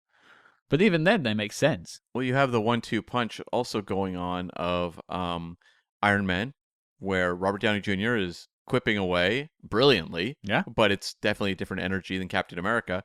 And also Jack Sparrow is a huge star at the box office as well. Another character that's very, let's kind of like undercut situations. Mm-hmm. Like there's tension. What is Jack Sparrow doing to undercut the tension of that situation? Yeah. Whereas like Captain America is someone who earnestly believes in what he's doing. When you have an action scene, he's committed to resolving it. And I think that was something they really struggled with in some ways, was to like, or at least were going into the project nervous about, was how do we deliver these action scenes without kind of our crutch, you could say, of, a quip or a character that sort of acknowledges that this is kind of silly or absurd or what have you. And you don't get that with Captain America. And what I like about it too is that you see him, as this very tiny little CG character. Mm-hmm. But when he grows into the Chris Evans workout program, there is no sense of increased ego. No. There is no sense of like, well, I look pretty damn incredible, and I am going to have a character conflict now. I have to have an issue where I have to overcome the psychological change I've gone through becoming an Adonis. You don't get that. He knows who he is. And there's like one moment where he's like kissing this blonde like secretary, and Peggy Carter gets pissed off that maybe he's like kind of buying into his own hype for a second, but it's pretty brief stuff. And he never has a moment of, with Bucky, suddenly like, you get a power shift and you get Bucky making a joke about it, but you don't have Steve exhibiting any sign of awareness of that or feeling like he's superior to Bucky. I like that purity of character remains intact beginning to end. I mean, to speak to the character, it was the lady's Natalie Dormer, and she was in Game of Thrones, so she Yeah. went on to a bit more fame after that. But like, I think it's something also a lot of us can understand is maybe not necessarily completely understand, but can see themselves in a situation where you would go for a long time without being seen by someone, and then someone sees you, and you're like, oh, what do I do with this? Like, I'm desired all of a sudden. Like, what does that even mean? And so he was swept up for just a second. I completely understand that. And then he realizes what he wants in that second when Hayley Atwell turns up. And that's basically his compass set for the rest of the film. Believable. Very believable. Yeah. It's the fact she was given googly eyes before the transformation I do have some questions with. Having been Skinny Steve myself, that was not the reality I was dealing with. No. I think I got more attention as not Skinny Scott than I did as Skinny Scott. Okay, fair enough. Yeah. I mean, I've also been pretty big in terms of like muscle in my life, and I don't know. I think the most amount of luck I've ever had with anyone has been when I've been sort of slightly more cuddly. Ladies, there's more to love. Anyways, Hayley Atwell is great in this movie. Like that character as well. I will agree. I agree. Because it's like you had Pepper Potts, and I think she's actually Gwyneth Paltrow's very strong in Iron Man. Yeah. And you get that like kind of classic rom-com banter going on with Tony Stark. I think they struggled a little more so to figure out the dynamic of Jane Foster and Thor. I think they're like That's why they dropped her. Yeah, like they're fun together. I don't have any issue with the chemistry between the two of them, but it doesn't feel like it was as well honed as what they had in Iron Man, and it feels like they corrected that here. Whereas I think they found kind of the feistiness of Peggy Carter. You know, she's a believable MI6 agent. You never for a second question her being out there training, you know, with these like, you know, muscular dudes who would have been joining the war. You know, she's taken down one of them in a very believable scene, and great in action scenes. We've seen her do a lot of action since in the most recent Mission Impossible film as well. So I think she was I don't want to say a real find because I'd actually seen her in movies before this, but in terms of boosting up her profile to be someone in big budget movies, very smart casting choice, and there's a reason she got a TV show out of this. Yeah, I mean, you're only as good as some of your co-stars, and I think if you're trying to sell us on a romance that will span films, you need to have good chemistry, and they struck gold with Hayley Atwell. I mean, I've rarely seen her let the side down anyway, but no, I completely buy it, and also she is an absolute bombshell as well. She's going for that sort of pin-up look with the red lipstick and stuff, and they completely understood the assignment, and they've also picked an actor who can not only sort of sell that lovingness that I think the character needs to have, because I don't think they were going for like sex appeal. I think they were going for sort of a more wholesome like love, because there's that whole scene when they're in the car together when he's still Skinny Steve, and he's talking about finding the right partner. Yeah. And she gives him googly eyes. Like that's something a lot of us can understand. And like I think a lot of people would write women at this era to be a bit more about like looks and marriage and status, like the Natalie Dormer who sees Captain America and just sort of looks at his body and kind of wants a piece of that because he's famous. She looks beyond all that stuff. She fancied him before he was Captain America. She fancied him as Steve Rogers. And that means a lot to us as the audience, as we're investing in this character, that she doesn't care about his appearance. She cares about the person. And that's really what this whole film is about, the person that is Steve Rogers, not necessarily Captain America. And it's also a chaste romance. Like, there's no big kiss scene. It's the way people like to think romances were in the 1940s, but probably weren't. Yeah. But, you know, it's kind of that rose-colored glasses thing. But it's very effective. And ultimately, when you get to Captain America in the modern day at the end, in that scene that feels a little tacked on, but probably was necessary. It's one of the things I had an issue with, like the whole... It's a tying up to Avengers film scene. Yeah. I kind of like the dynamic of it, where he's waking up in this recreation of a World War II recovery room. I like that, but yeah, it kind of removes the emotional impact. But I do like that moment where he says, you know, I had a date, and you're like, oh, this guy, he just snapped to after, for him, seconds probably in his mind, and all of that's been torn away. All that potential and promise is gone. Yeah. you feel that heartbreak. We've all lost love at some point in our lives, and we can put ourselves in that position. It's the perfect introduction to a character. Like I just can't keep putting enough praise in this film, and I'll add another one on. It might seem like a silly thing, a little thing, and I have my trouble with like the green screen in the background of this film. But one thing it does not let down is the costuming. I was gonna basically combine costuming and design. Sure. Yeah. Yeah, we could put it all in because like the design of all the Hydra soldiers and their weapons and stuff like that, designing of Captain America's suits. Yeah. Like it is all very good. Like it's they managed to do the period setting well. They managed to also put Captain America in that period setting and make it seem like it fits, and also put all these like high tech Hydra weapons in there too and make them seem like they fit. Mm-hmm. Yeah, I mean, I love the Hydra goon outfits, like the ones that cover like their entire face. That looks so cool. There's that flamethrower Hydra goon that looks awesome. And the Captain America costume, I remember before the movie came out being like, how are they going to make that look cool? It's one thing to make Iron Man look cool. I mean, Thor, it's a suit of armor to a degree. It's doable. But I remember thinking like Captain America, I mean, that is not a Spider-Man costume. That can look really silly with the wings on the head, the colors, like, okay. And I remember the first time they released an image of it, and it had the like helmet look and everything. I was like, that looks awesome. They nailed it. They made it look really cool, and it's still completely confounding to me how they completely dropped the ball with the first Avengers film. What with the costume he goes to in that one? Yeah, which looks like a complete joke. And I'm like, what? Like, what?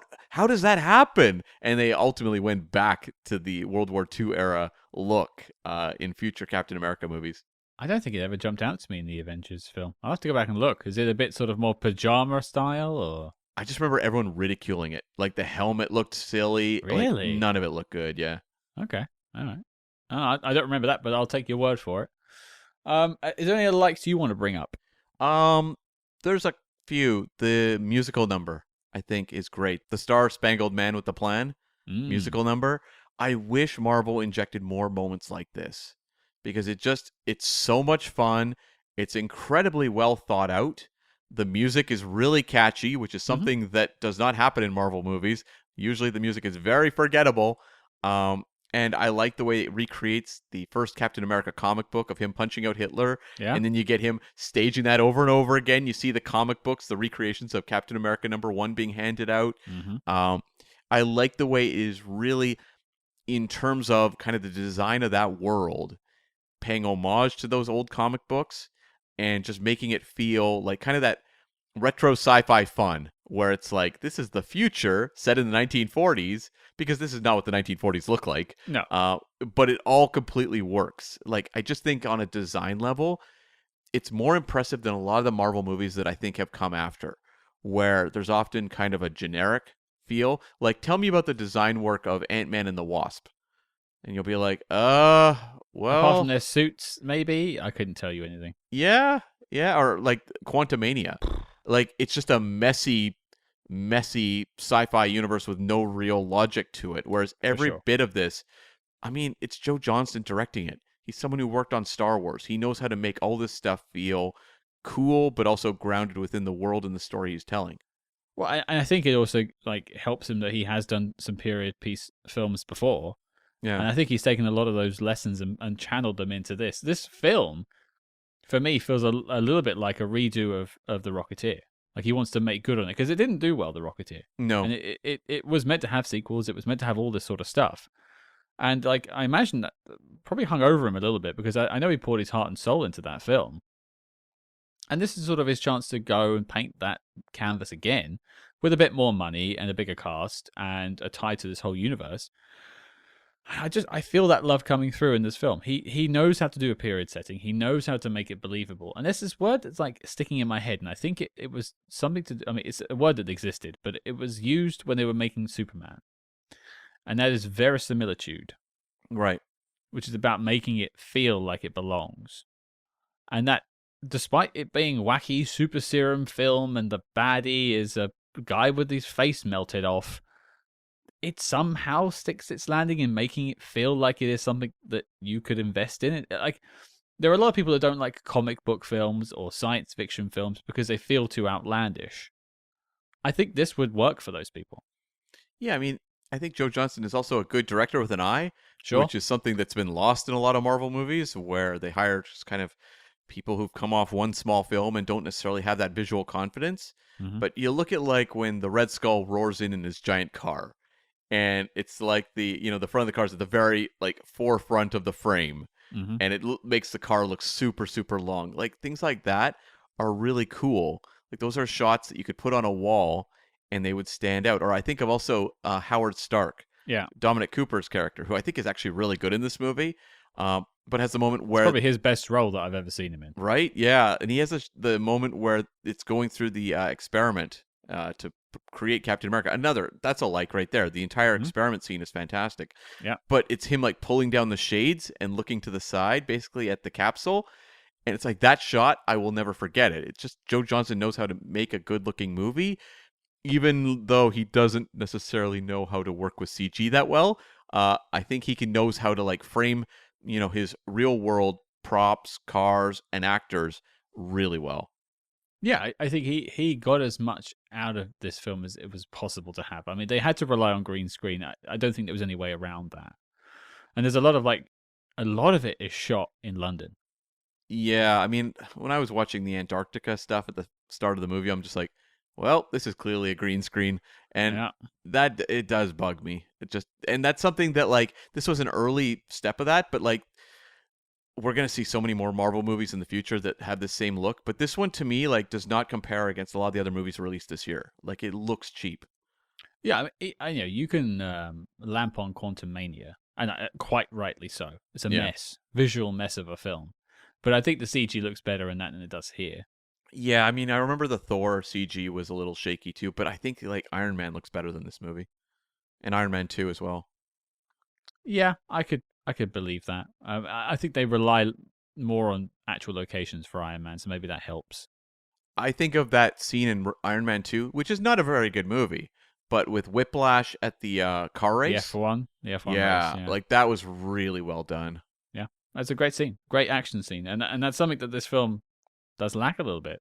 Is sort of, I mean, I think the rescue of Bucky and the team is pretty good. Yes, I agree. Yeah, that's probably the standout action scene, which is unfortunately in the first half. Yeah, I mean, you could sort of, I mean, the scene right at the end where he's going onto the aeroplane, whatever that thing is called. Yeah. Feels like a warm up act for what he would do, I think, in the Avengers. Or is it Captain America: Winter Soldier where he's storming onto the? Oh, it's Winter Soldier when he's on the air bases things when he's doing all that. Yeah, that's right. Yeah. And of course, having the giant flying V is very Raiders of the Lost Ark, because you've got the V-wing there as well, the fight in the desert. There's a number of nods to Raiders, because when the guy goes into the propeller and gets chopped up and you get the blood spray, that's from Raiders. Right. Also, you have a line at the start where I think it is Red Skull says something like, Hitler's out in the desert digging for trinkets. And that is referring to the events of Raiders of the Lost Ark as well. Ah, I didn't pick up on that being the reference. I like that. Yeah, because they're looking at, for the Ark of the Covenant. I see. Okay. Any other likes from you, Cam? I don't think so. I think that kind of sums it up. And the thing is, there's a lot of positives that we've covered there. Design, a lot of supporting cast is very strong. Chris Evans is incredible. So I think that really does kind of cover the things that click with me when I watch it. The only thing I have to add is I'm very glad that Neal McDonough only gets about 5 minutes of screen time. Oof. Don't at me, Neal McDonough. We interrupt this program to bring you a special report. Red alert, Spyhards, we are shaking things up over on the Patreon page. That's right, we are launching an exclusive new show where we tackle the exploits of the small screen's greatest secret agents, like Jack Bauer, George Smiley, and beyond. And don't forget, every month you also get 2 Agents in the Field episodes where we decode the adventures of your favorite spy actors in their biggest non-spy movies. But Cam, tell the people what we have coming up next. Cue up the Rammstein and Nine Inch Nails, because this week we are going to continue our tribute to David Lynch by tackling 1997's Lost Highway, starring Bill Pullman and Patricia Arquette. Is this moody drive as memorable as we remember? Or is the way we remember it not necessarily the way it happened? Find out. So strap on your Condor Man wings and soar into the future with us over at patreon.com/Spyhards. But before Big O zaps us with a red pulsating laser, let's get back to the Spy Jinx. Okay, it sounds like there's a couple of dislikes to tackle before we wrap things up here. Cam, what do you have? So I've talked enough about the CG elements and the action stuff. Red Skull to me was a character that I was excited to see on the big screen. He looks great. I think the red design of the face looks pretty effective in makeup. I agree. But there's nothing here. And every time they would just cut to Red Skull and, Toby Jones's character just talking about their plans or whatever, I just was like, this doesn't really work for me. And I think maybe it really was hurt coming after Loki in particular, who managed to create a character that's Marvel early on would do these things where it was in their origin stories, the villain very much mirrored the main character, because you had Ironmonger in the first Iron Man, you had Abomination in the Hulk, you had Loki in Thor, and then you've got the German super soldier character Red Skull opposite Captain America. But it almost feels like they got lazy and were like, okay, audiences get it. It's the mirror image. We don't have to do any work.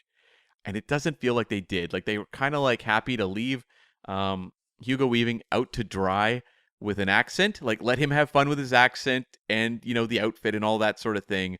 But we're not going to write him anything that compelling beyond just being like a boo-hiss villain.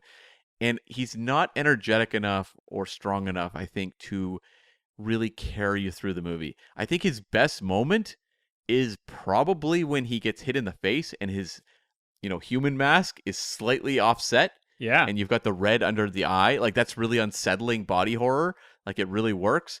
But once he's just driving around and hissing over Captain America's success, it just really loses me. And so that is a bummer, because I really love villains. And my favorite examples of superhero movies tend to have very strong villains. And this is a case where it just didn't quite work. I think it works a little bit for me because I think Hugo Weaving is such a strong actor that despite there not being much for him to work with, he is able to bring some menace to the performance. It's not like it's a flat performance. Right. I think it's just a flat character that's been written for him. But I when I think about what this character should be, I often think about Jeremy Irons in Dungeons and Dragons. Oh my god. Now I know that's going up to 11. Yeah. But like if Red Skull is a 5 and Jeremy Irons is 11, I was hoping for like a 9. Yeah, that's fair. Yeah. Like he had every opportunity to sell it to the back of the room, and he didn't. He underplays it at times, which is an actor's choice, I'm sure. And, Hugo Weaving by this point had done The Matrix and Lord of the Rings and everything. He had plenty of opportunity to be like, no, I want to play it this way. And he did. But, yeah, I think there was a lot left on the page for the Red Skull. Where do you stand on Mickey Rourke's Whiplash? I can't stand it. Really? You see, I've always kind of liked how he really just went crazy with it. I know I'm eating my own words there, but that's interesting. He needs more to do. I think what he's got is he's memorable. He is memorable, but he has not a lot of screen time. No, because what's the other villain? It's Sam Rockwell, right? Yeah, Sam Rockwell, who's also fun. It's kind of like you have two fun actors doing wacky things, but they dilute each other by screen time. Yeah, that classic Spider-Man 3 thing by putting a bunch of villains in and making it none of them work, basically.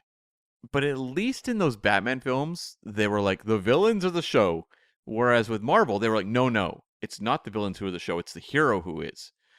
But that's fine when you've kind of got a single villain, like Ironmonger and Iron Man, that works. Yeah. But when you suddenly like divide it up like you do in Iron Man 2, it's just, there's not a lot of screen time for the villains as it is, and then they're splitting it in half.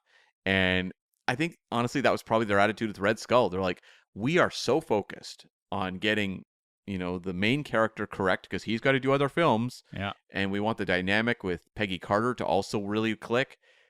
The villain, he's over there. He's in a warehouse, just kind of muttering. Who have we got?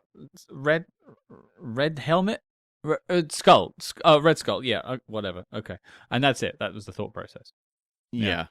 I did like the way they danced around the Nazi connections, where they're like, he's like, "Oh, I want nothing to do with Hitler. Hitler doesn't understand me at all." And you're like, "Oh, smart movie, smart." Yeah.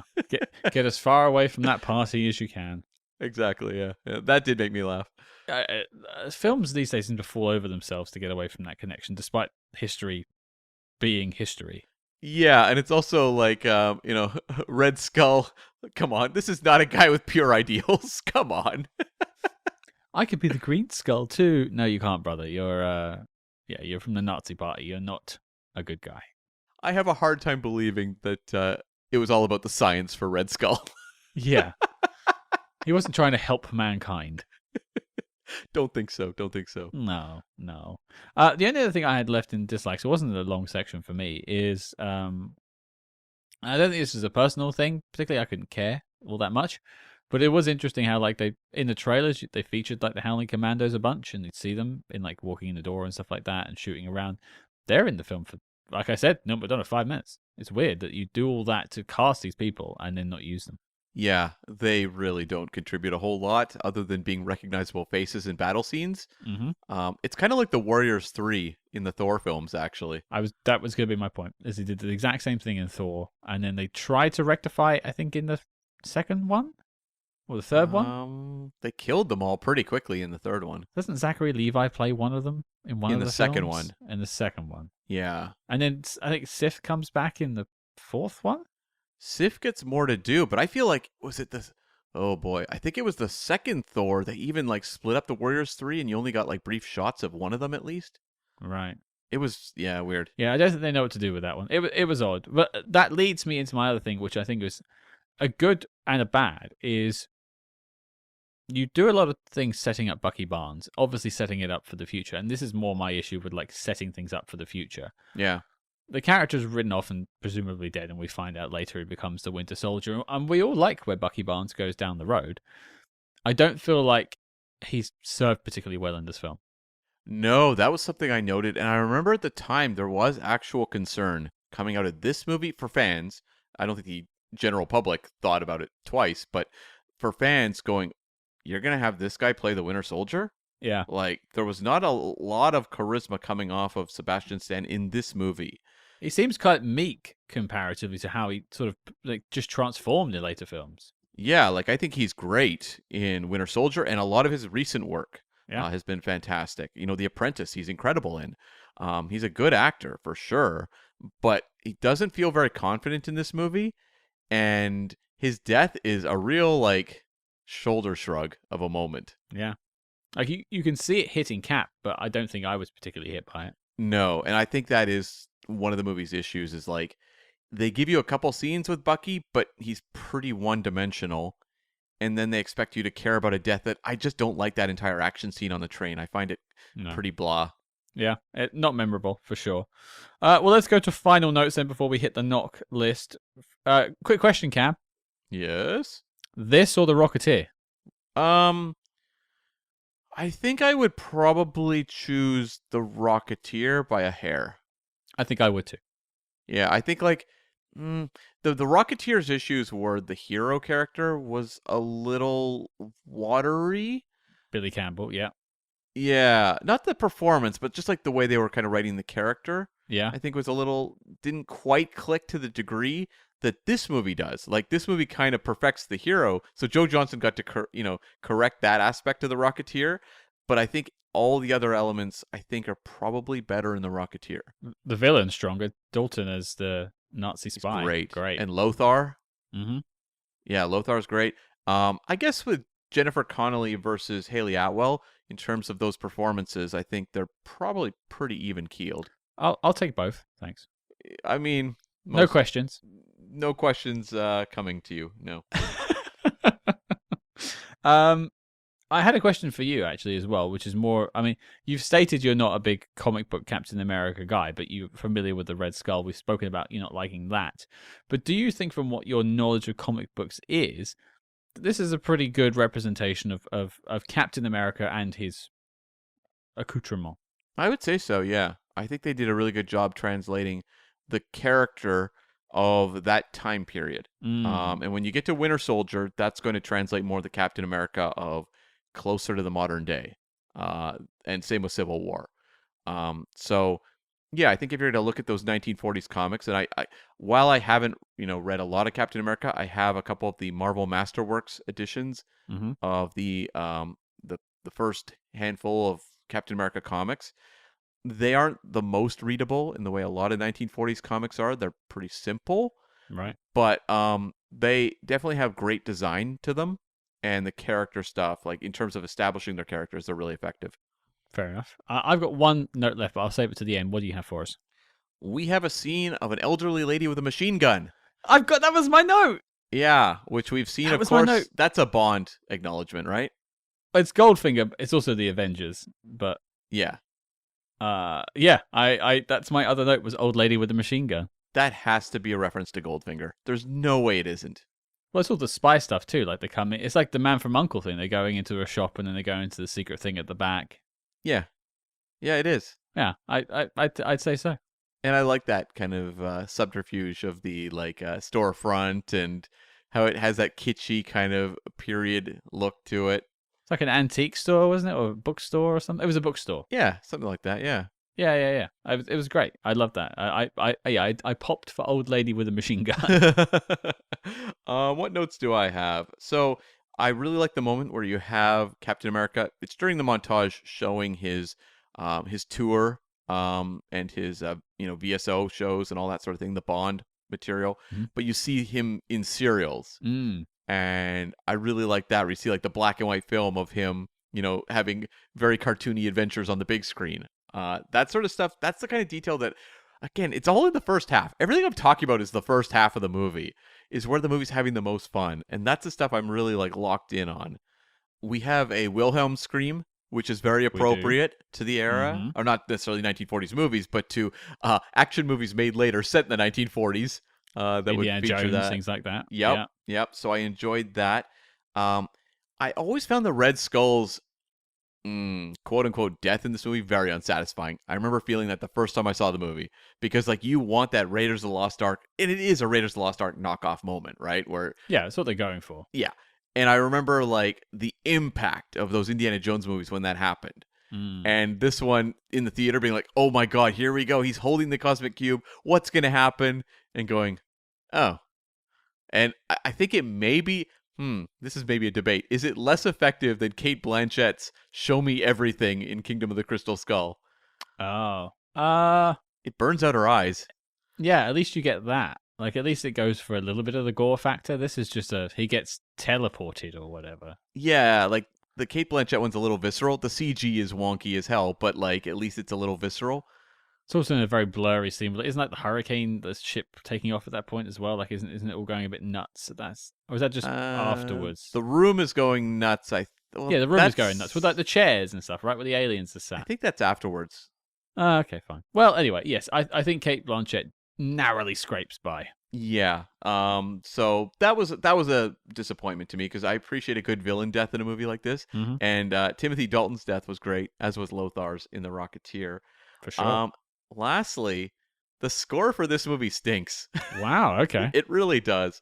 The Alan Silvestri score, this has been a Marvel problem for a long time, but you look at those early days, the score for the first Iron Man is almost atrocious. I don't even remember the score to Iron Man 2. Like GoldenEye level atrocious? It might be. But the thing about GoldenEye is it's more memorable. The Iron Man one is wallpaper, but it's bad wallpaper. The Hulk score is not bad. The Thor score was probably the high point at this time period of the Marvel era. But the Captain America one is so indistinct. I just think this is a character of any character demanding a big bombastic hero theme, and it's got nothing. Well, you think of John Williams' Superman. Yeah, and that is Given the time period, he should have that theme. You don't have to have that for Iron Man or whatever, where you want to go a little more modern era, a little more quote unquote real world. But in terms of this movie, there should be like a big triumphant Captain America score. Yeah, I'm surprised. I mean, he does have a theme, though, doesn't he? Because that's used again and again, right? There's a Captain America theme. Can you hum it? No. Yeah, me neither. And how many times have you heard it? I know the Avengers one. That's about it, I think. Yeah, and like I know the Avengers one, but like I've heard the Captain America one in how many movies? Like 3 Captain America films and probably 3 and some other appearances in Avengers films, probably. Exactly, and I could not even tell you what it is. I mean, it's an interesting discussion to have. Is this the most ineffective of the MCU scores? I mean, there's some bad ones to come, but this one's frustrating because if ever there was a Marvel movie demanding like really memorable sweeping score, it's this one. A full-on brassy, like, wah score, like it's this one. Yeah. Yeah. Well, like the musical number in the movie, which is so great, like bring some of that energy to the rest of the music. Last question for you, and we'll take us out with the knock list. Is this, and if not, what is, the best Marvel origin film? I mean, I think clearly the answer is Eternals. I just don't think there's... It was so successful, they felt no need to tell any other stories. There's no other story to tell other than that origin story.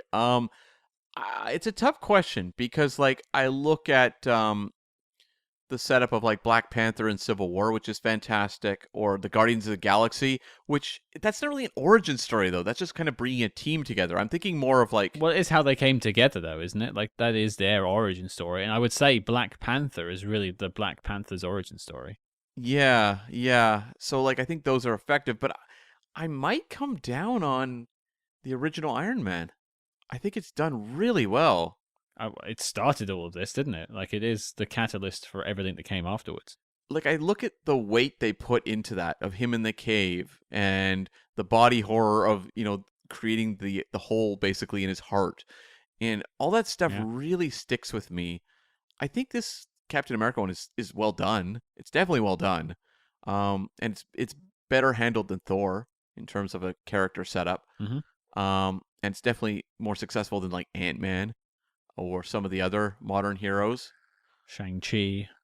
Yeah, for sure. Yeah. So I would say that I would go with Iron Man being number 1, but this is not it's not many steps down on the ladder. If we're discarding the Guardians, yeah, because it's an ensemble piece and like they're kind of already like Drax is already Drax and Gamora's already Gamora. Yeah. I'm leaning towards I think Black Panther. Such an impactful film, though. That one kind of tiptoes around an origin story, but... Well, it does tell you how he becomes the Black Panther, his dad, and, like, it's all there. But it doesn't commit the way that, like, this movie does, or, like, the original Sam Raimi Spider-Man does, where it's like, we're going to spend the first, like, 45 minutes guiding you through that origin story. Like, Black Panther is more dancing around it and showing it in flashback moments. I think I found Black Panther as impactful as this film. Oh, I would agree. And I think... had Chadwick Boseman not passed away at an untimely age, you would have seen him take on the mantle, not literally of Captain America, but within like that leader. Yeah, playing that role within Marvel Cinematic Universe. Yeah, I think that's a certainty. Yeah, for sure. Okay, well, it's Knockless time. We haven't really spoken too much about the spy connections in this film, because there isn't that many.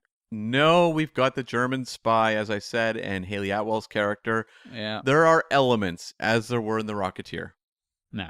But it leads us on to bigger and spyier things. It does, yeah, with Winter Soldier, for sure. Exactly. But is Captain America the First Avenger making the list of the best spy movies of all time? Let's find out. Cam, your vote? No, this is not making the list for me. The spy elements are not strong enough, and... I thought The Rocketeer was like a great adventure film that just lacked the spy elements to get it across the line. This is a good adventure film with not enough spy elements to get it across the line. I actually couldn't have said it better myself. I think there's stuff to enjoy here. If you haven't seen the film, I think it's a film worth checking out. But is it even an okay spy film? No, not in the slightest. It has elements, and I think it will lead us in the right direction moving forward. I think it's an important discussion to have, and I think it informs our Winter Soldier chat that we'll have down the line as well. And it is a good film to watch. Don't get me wrong. Like, I had fun. The 2 hours flew by. I think it's very well paced, by the way. Nice amount of time. It's like, 2 hours, 5 minutes, but those credits are pretty long. Get us Yeah, out. yeah. Yeah. But it's a no from me. And as such, that's 2 no's. Captain America: The First Avenger is not making the knock list. The dossier on the film is complete and filed as classified. Cam, it's that question that you hate to get because you're never prepared to answer it, that you're scrabbling onto our list of films to find the answer right now, and so I'm talking longer so you can get your answer. What are we talking about next week?